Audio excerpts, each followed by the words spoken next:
Good afternoon, Chairman Stabenow, Senator Crapo, members of the subcommittee. I'd like to thank you, as well as everyone else has, for holding this most important hearing, for the role that forests and farms can play in climate policy is not to be underestimated. I'm honored to testify on the potential of private working forests in addressing the challenge of climate change. We look forward to working with you as you integrate the forest and farm sector into an economy-wide climate strategy. So forests can and should, indeed probably must, play a significant role in mitigating climate change. They're an essential tool to help address this enormous challenge.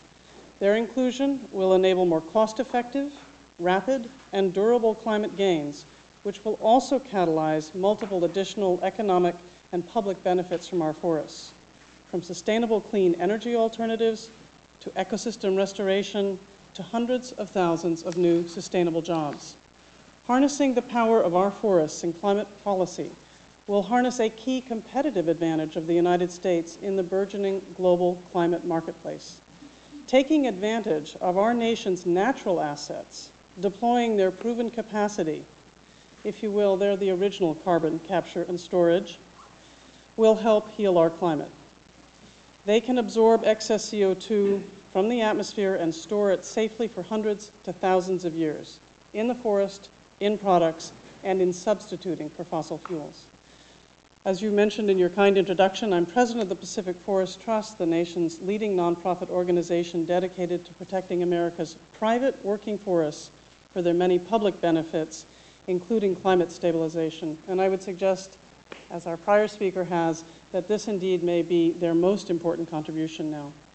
We own, manage, and conserve working forest lands. We've directly conserved working forests valued at over $160 million and worked on millions of acres across the West.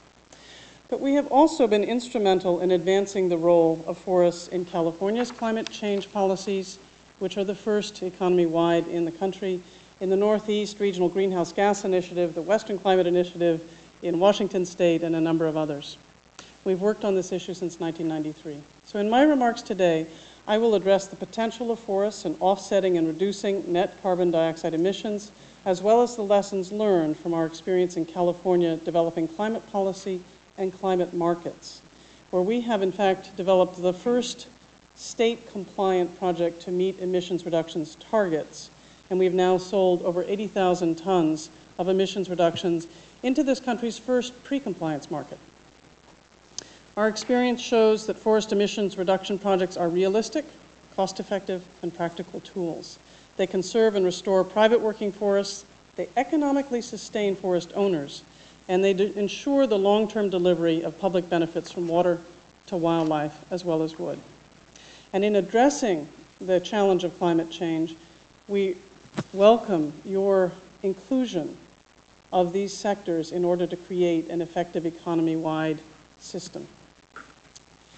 Very simply, forests absorb and hold CO2 when they grow, and they release it when they are converted and lost to development or when they are disturbed. In fact, the United States shares this global problem of forest loss and degradation that we are now seeing recognized so strongly in international negotiations. We lose 6,000 acres a day of forest and open space in this country. Over 4,000 of those acres are forest. That's 1.5 million acres of forests a year. Every 2 years, we lose forests the size of the state of Delaware. When we lose those, we lose all the carbon stocks which they hold and all their future sequestration and climate benefits they bring. So we share this with the global situation. But this problem is also an enormous opportunity for the United States. For in the United States, we actually have the legal structures, the governance, and the science to do something about that forest loss today, and to do so in a credible, verifiable, and enforceable manner. We can put our forests to work today in fighting climate change. By doing that, we can reduce net CO2 emissions by tens of billions of tons in the next 50 years. 3 simple actions: reducing forest loss, restoring forest carbon banks, and reforesting former forests will bring us those benefits. We can measure those in ways that can be very precise, using methods that are well accepted and in wide use. And this will be based on existing legal institutions and governmental systems. This distinguishes us globally. My time is running down here, so I'm going to switch over to showing where we have done this in the state of California. In adopting a compliance system with a cap, California integrated forests into that as early action measures. My organization recently completed the first project that met those compliance targets. That's on 2,200 acres in Northern California, where we're using forest management to both conserve and restore the forest carbon banks there.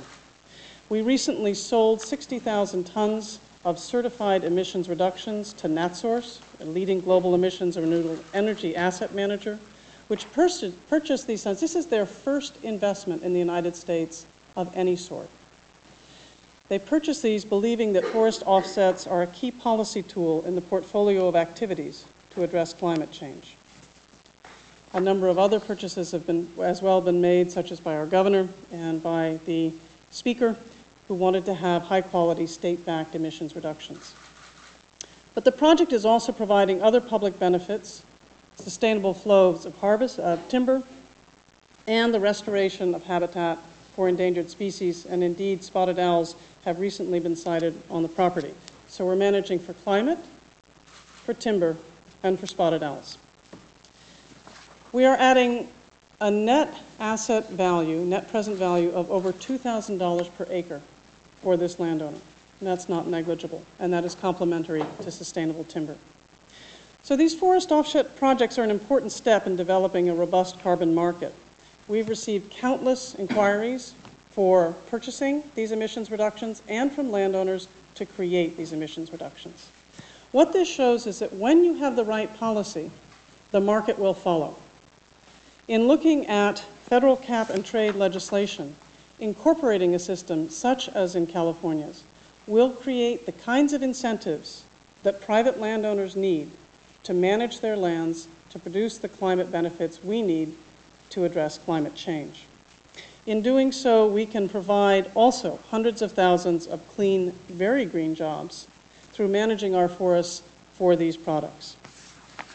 In conclusion, I would like to suggest that forests are not only a bridge to a low-carbon future, they're a key component of a long-term integrated strategy in U.S. climate policy.